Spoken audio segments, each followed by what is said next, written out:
Welcome to Cancer and Peace. My name is Sean Stewart, and I'm here with Peter Scalzo, the host of our program, and we have a new topic today that we want to catch up and interact on a little bit and see where it goes. But it's something that we just got off of a retreat over the weekend where we were interacting with a lot of different folks, and so, but it's something that kind of stirred up out of that has been kind of we've connected on it quite a bit, and it's the idea of going back to go forward and the importance of it.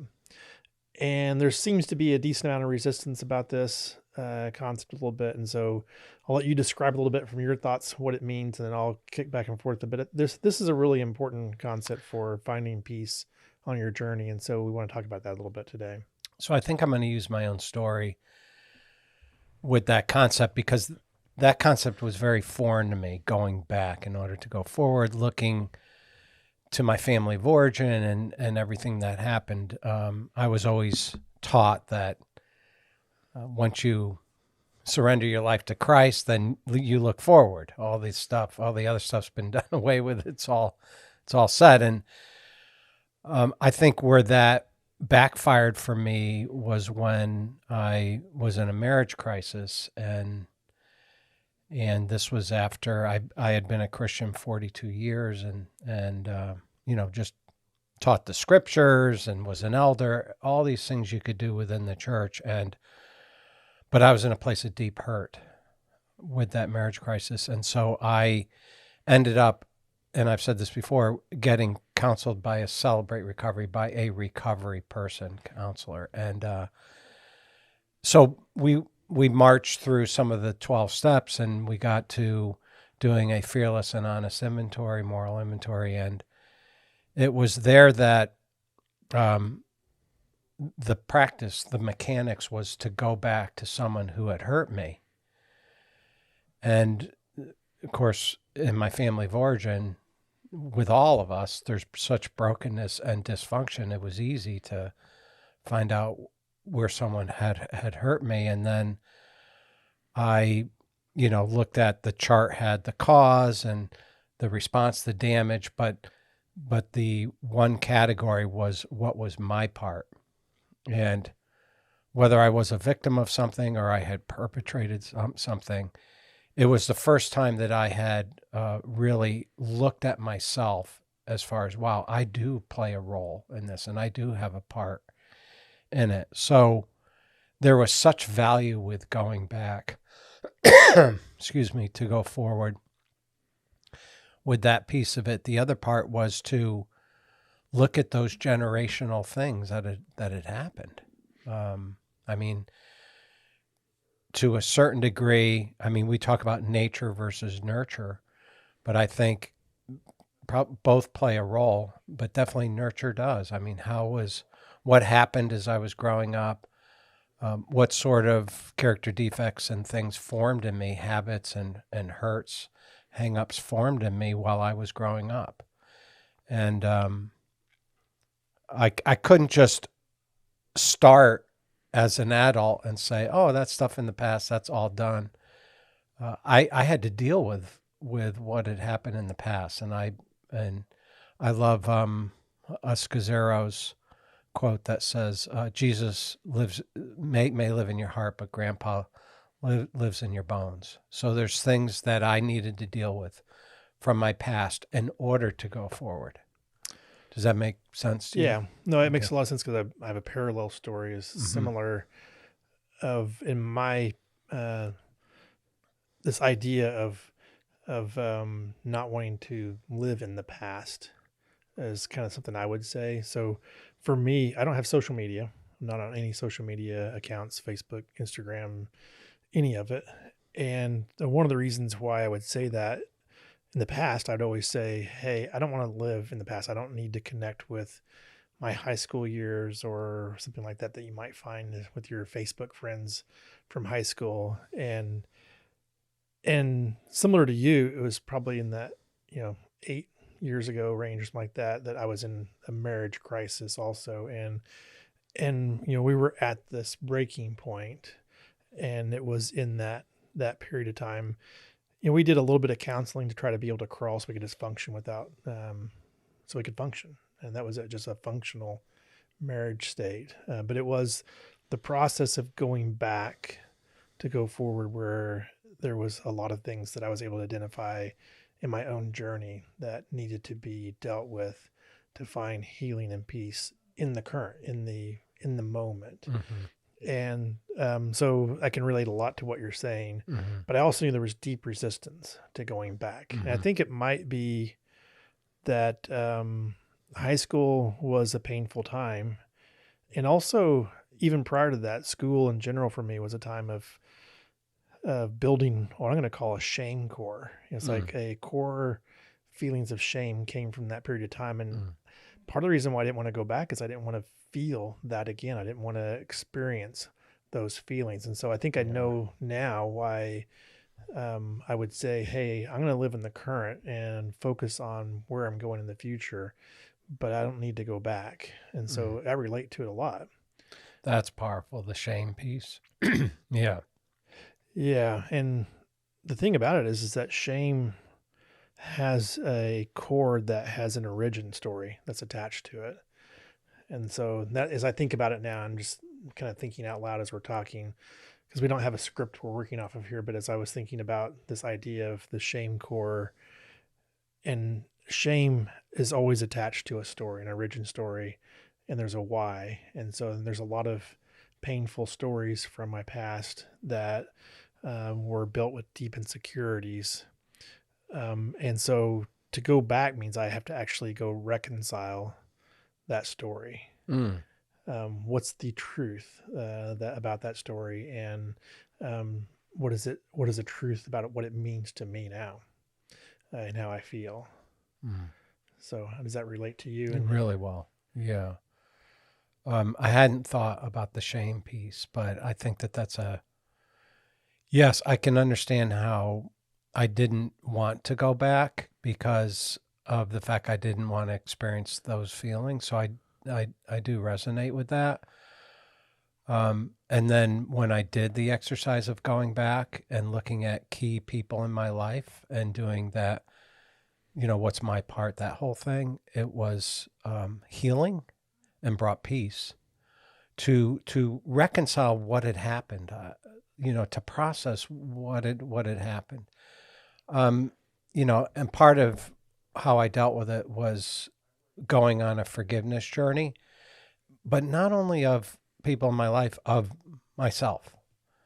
Let's say that I reacted poorly or in a way that I would feel shame about, was to act. I went through a whole year of actually, it was as if the light went on. It was a few years ago where I said, oh, you know what? I can forgive myself. God forgives me. Why can't I forgive myself? So that was part of this journey for me to get peace. Yeah, as I'm thinking about this, and these aren't fully formed, so I'm just going to speak some things that are going through my mind as we're talking about it, is because as I attach that shame has a story, why do we need to go back and to go forward, is I want to live on so we've talked a lot in this, on this podcast, and at times you and I have talked a lot about this, that we're narrative-based creatures, meaning that we have a story that we live our life by. So your narrative is the story that it tells you how to interpret everything that's coming at you. And so a cancer patient is going to be living a narrative, and you want that narrative to be as true as possible. We can't have a perfect narrative going through our head. We have error in our understanding of the world around us. But you want your narrative to be as true as possible. And the only way you can do that is to examine it. And so we're going to go back because we want to actually look at our narratives, the stories that we've been living our life by in the past, so that we can get an accurate story for how to go forward.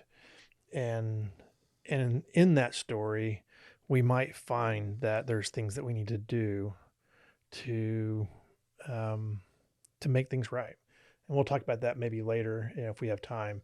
But I think it's the idea of, and you said it a second ago, the Scazzero quote of, Jesus may live in your heart, but Grandpa lives in your bones. That means something in the sense that at the core of us, we have a story. Our first story for all of us is the story that we start out with that we begin to live our lives by, and that would be at your earliest of formative years. You start receiving a story, and it's usually from your family. They tell you how you should interpret, the sun coming out and rain, and when storms come to life, and how family should work, when it's okay to take something out of the refrigerator and when it's not, and any number of things. You're given a story and a why behind it. And largely, we accept that story as a normal and true narrative. Right. And so now I think what happens to us, and the reason why we both talked about marriage a little bit here, is that as you get married, what happens is most people get married young enough that they haven't fully explored their whole story in the past, but you take up residence with this other person in your marriage who was given a different starting story of what is normal. And all of a sudden you start doing life together and you find out, oh, that's not how all families do it. And your family had a completely different view on this or that or the other. And now you have to start reconciling. How is our family going to do this? What story are we going to tell those who interface with us? And it's such a fascinating thing. And so marriage is like a way to start reconciling your story. Yeah, I think, for me, and I've talked about this with my dad, but my home life growing up, I was the youngest of 4 children. And, so I was sort of viewed as the baby and spoiled and that kind of thing. I felt like my home was a very father-driven place, and it seemed like Dad set the tone for a lot of things. Mom was the peacemaker and peacekeeper and enabler, that kind of a person, and so Dad set the tone for definitely the message was you have value if you're working. It was a performance-driven value system. And the other message he absolutely set was, Joyce, my mom, you are in charge of the kids. I'm in charge of producing money. And so it was interesting. I mean, he never changed a diaper. He wasn't involved in our lives except when he had to be. Mom was the one that went to our games and recognized us for academic achievements, all that stuff. And but it was interesting when Leslie and I got married, and her expectation was that I would be completely involved, changing diapers, raising kids, and doing all that. So it blew apart my narrative a little bit. Now I love that part about being a dad, was being involved, but I could see how if I was fixated on my narrative and say, hold on, men don't do that. Yeah. Yeah. You know what I mean? So it's really true. Yeah. This is the somewhat easy part, meaning that I think a lot of us, we work through that and we kind of come to our own rhythm and understanding, or compromises as to what it looks like, which narrative, what is our family narrative. I think what we both know is that we also carry the sins of our past, of our generational sins. And that's one of the things that I think is, when we did our retreat over the weekend, you and I both have done something called a genogram. And we don't want to make this too difficult, but a genogram is just a genealogy tree. Yeah. And you look at how relationships work between your grandparents, your parents, yourself, and your own kids. And you just start drawing marks on it to kind of see, hey, what was happening with this generation? Where was their conflict? Where was their enmeshment? Where their enmeshment meaning this idea that everybody in the family had to think and act the same way. And, where was their distant or poor relationships? I was talking with a good friend of mine last night, and he was talking about his own family, and he didn't realize the amount of cutoffs. And cutoffs is, hey, when conflict comes, how do you deal with it? And a good way to deal with it is actually to work through it, figure out, how to, what was my part? What was I wrong about? And ask for forgiveness when you made a mistake. And really get to the heart of making things right. But cutoffs are, oh, we had a disagreement. You're dead to me. I'm not part of your life. I'm going to avoid you. I'm going to treat you as if you don't exist for some period of time. And sometimes this can happen in marriage where it may be just for a few days. For the next week, I'm not talking to you. We might live or interact in the same house, but you don't exist to me. Or I'm not going to treat you with any level of verbal interaction. These are cutoffs. And it was like, once he started looking at all these different cutoff events, he recognized, no, that was the family pattern that was handed down from generation to generation. And those are things that we can look at, and abuse could be one of those things. That's a generational curse. And that could be emotional abuse, just yelling is a normal, corrective type of behavior, all kinds of these things. And so we looked at those things in the genogram, and the idea isn't to blame our parents, is to see what we've taken on of the generational curses. Right. Because it gets back to something you said when you talked about your own inventory process, when you do a 5-column inventory, it was, what's my part? Yeah, I think that's key, Sean. There's a podcast, there's a woman, and I won't say which one it is, but I really like it. She calls it staying in camp victim, and how being a victim is an excuse not to have to deal with your own stuff. And so even though, yes, there may be things that, you were a victim of stuff growing up, and maybe your role was not that much, or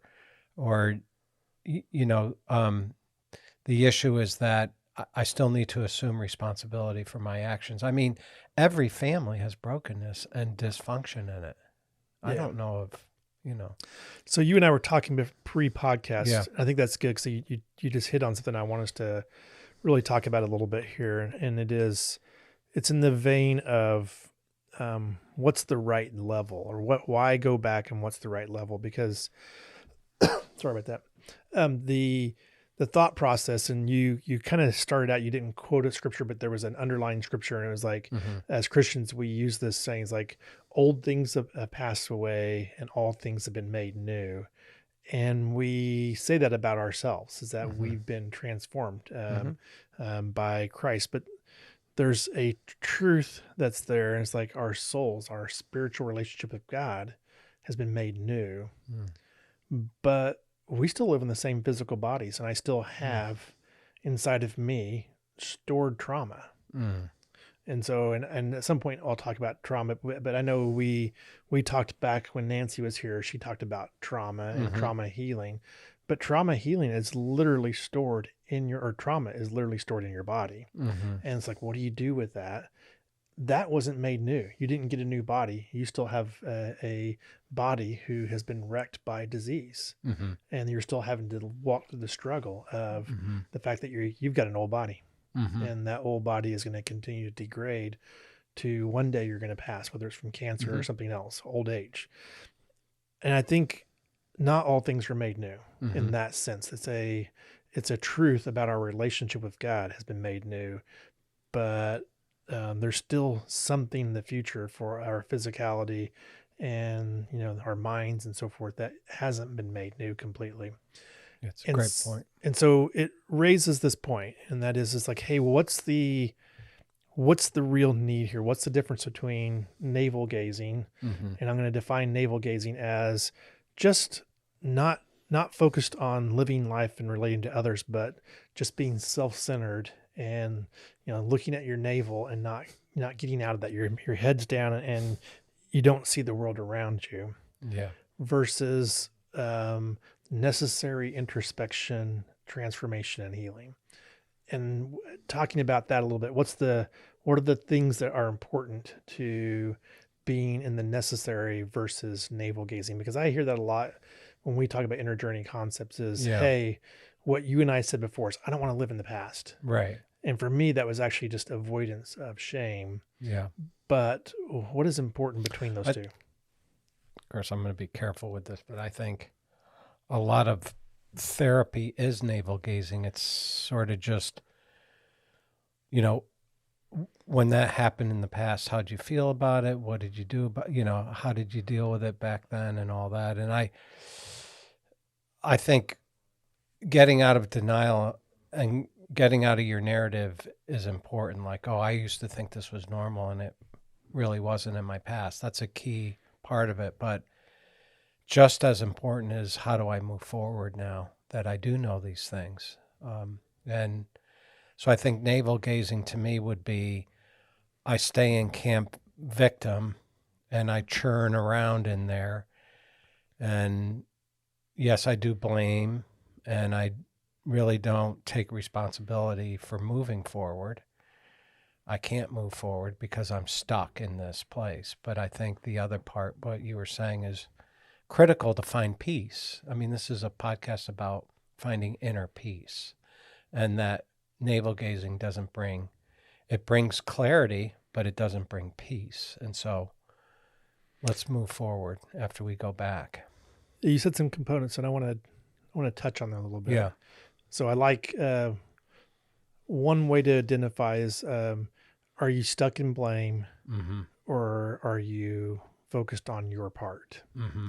Because if you're stuck in blame, you're probably in navel gazing mode, because your self-centered nature to that.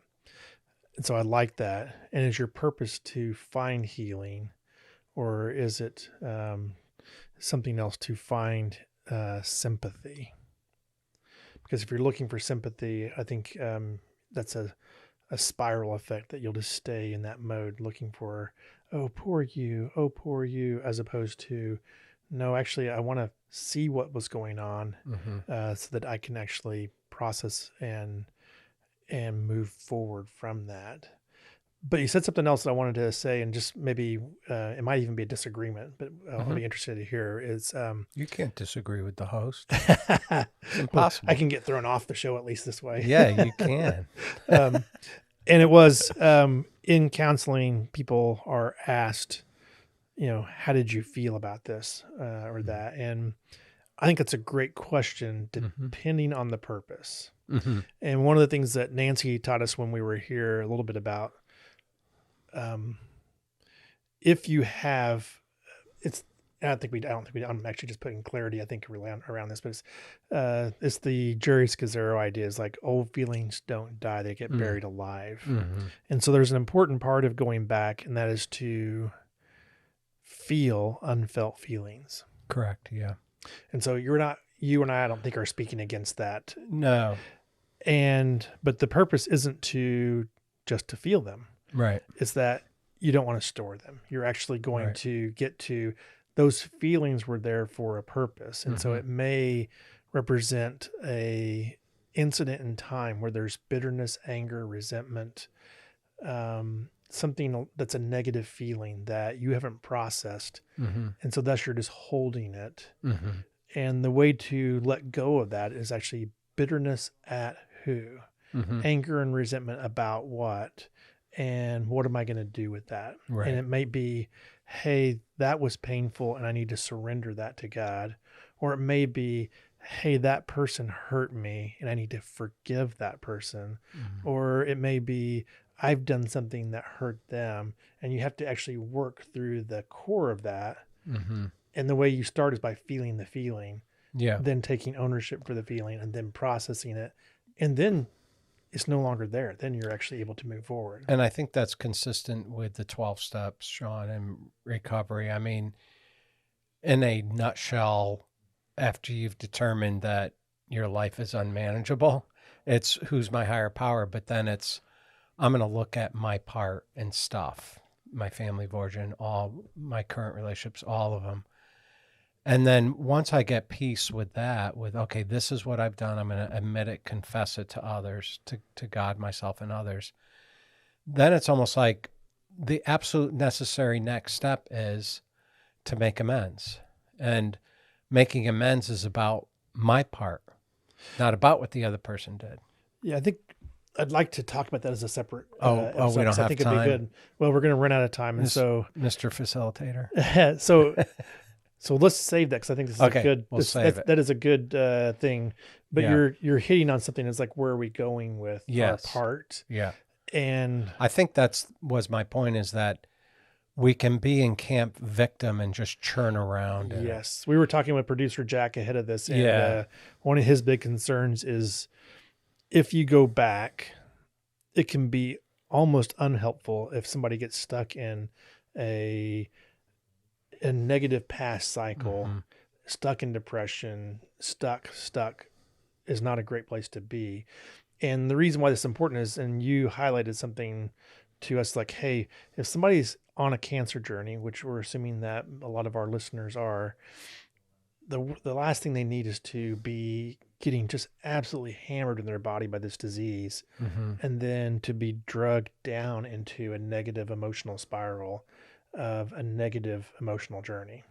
Mm-hmm. Yeah, I was saying how I had a good friend who knew she was going to pass, and I brought a meal over to she and her spouse, and she said to me, "Is there anything I've done that that I need to ask for your forgiveness?" Right? Yeah. And that was her attempt at sort of clearing the air. But it was interesting because I'm sure she did that with a lot of people in her life, because she knew that one way to get peace was, hey, I want to settle all accounts. And I think there is a motivation for a person as they're going through the cancer journey, and it might not be going well from a physical perspective, to make sure that they restore relationships, like with a child or a parent or brother or sister, that sort of thing. But I think we're actually giving what I believe is a process that'll bring true inner peace. Yeah. And we're also not wanting people to get stuck in their past and the emotional. Right. The purpose is the exact opposite. As I started out at the beginning talking about, the past has, for me, a lot of shame narrative attached to it. And what we're really wanting to do is get to God's narrative for your life. Right. And that is a great place to be, because there's great peace in living God's Yes. narrative, because it's not a narrative about shame. Right. It's actually a narrative of deep worth and value. And Mhm. so, and I think producer Jack was right in thinking about, hey, this idea of having people sit and get stuck in a depression cycle. Mm-hmm. And I think like this idea of a shame narrative could be really unhelpful for Mhm. somebody on a cancer journey. Sure.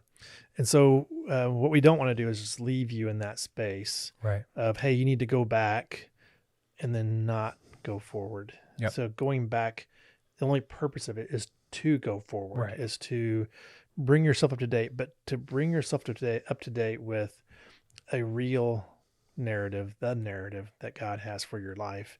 In that narrative, you can find peace, because it's not a narrative based on shame, condemnation, but it's a narrative based upon worth and value and love. Right. And so that's kind of where we want to go a little Yeah. bit with today. Is hey, there's something really important about going back. We're gonna, Mhm. I think, step into in the next episode, because we're down to really about a few minutes left of this episode here. Yeah. But talking about the steps that we can take that will help move us towards moving Yeah. out of a shame Yeah. narrative Right. into a narrative of peace and joy. Yeah, and I know for myself, doing an active amends with someone from my past, that kind of thing, has helped me frame the new narrative. That was a necessary piece, part of getting to the new narrative. Yeah, but I like that. I think it's great. I think it's easier to go through the cancer journey when you have peace from doing this kind of a thing and having a new narrative. So let's think about steps that we're on, because Mhm. really thinking about how this simplify this a little bit in one sense is that you've been diagnosed with cancer. Mhm. You have a major wall or a dark night of the soul in your life that's brought you to a place, and naturally you're going to start contemplating what's the purpose, what's the meaning, what's my part, what does this mean to me and my future, my family, my life, all of those things are important. And when you're doing that, you're already naturally asking yourself these questions of, how do I respond to this? And that's good, because now you're no longer in denial that your life, that your powerlessness, your life is out of control in one sense. Is that you don't really control your cancer journey. Mm-hmm. And all of those things have been brought. Those are all things that we see that come in a recovery journey, and Mm-hmm. cancer has brought that to you. And we're asking you to, part of the process will be to take a little bit of time to enter into your past Yeah. and do a touch of inventory work or self-assessment. What are relationships where I've been hurt or I've hurt others, and what's my part in it? Yeah. And I'll just close with this, with my experience, even myself in a faith context of being diagnosed with cancer, was to put on a false face of strength. Yeah. And part of that meant that I wasn't going to deal with my past in order to go forward. It was, God's got this, everything's fine, it's going to work out great. And I, almost on a daily basis, I deal with that. And it's true, God can heal and everything could work out great. But I think what's missing is this is an invitation. Yeah. This wall is an invitation to really experience healing in so many different aspects. The same way our broken your life. marriages were walls that Yes. brought us to Yeah. this, and Yep. your cancer journey Yep. were walls that invited us sort into of healing. that faith of that kind of a false strength of, hey, I got this, God's got it, everything's fine. That's sort of, I don't want to use the word robs, but it just sort of takes away from a journey that a cancer patient can go on. That's right. Yeah. So you've brought us up to that point, and so Yeah. we want to just leave you with, hey, this is an important part of the Mhm. journey to find peace. And next time we're going to talk about how to overcome that shame story and start trusting God in a way that finds and shows real peace. Hmm. And it's not easy, but it's real. And it's not, at that point, the steps aren't in the past. The steps are current steps, and they're going to affect your future. And so this isn't about living in the past. It's literally about taking steps in the current, Mm-hmm. so that your future is a future of peace and joy. Mm. And so that's kind of where we want to go for the next Yeah. episode. And so Thanks, Sean. hopefully you have a little bit good. of a flavor of this. Going back to go Mm. forward is such an important part of finding peace in the cancer journey. Mhm. So thanks for listening, everybody. And Thank we'll you. see you next time. Blessings.